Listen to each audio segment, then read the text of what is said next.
ते आपण सारण बनवतोय। मी 1 चमचा तूप घालते।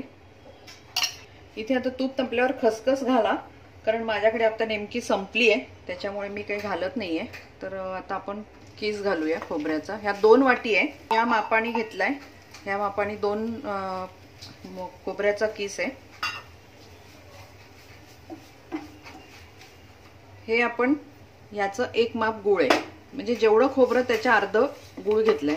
तुम्हाला जर गोड आवडत असेल तर जास्त घ्या। वेलची पूड आहे, हे मी 5-6 काजू घेतलेत।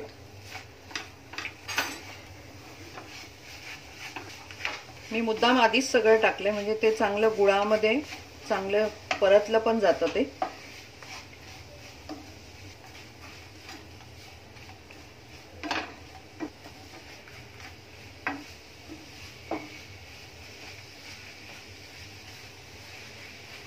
आपण इथे थोडंसं जायफळ किसून घेणार आहे।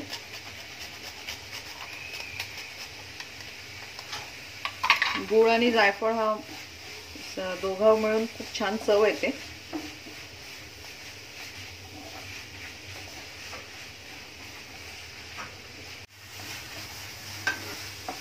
आपला गूळ चांगला विरघळलाय, पण काढून घेऊया सारण।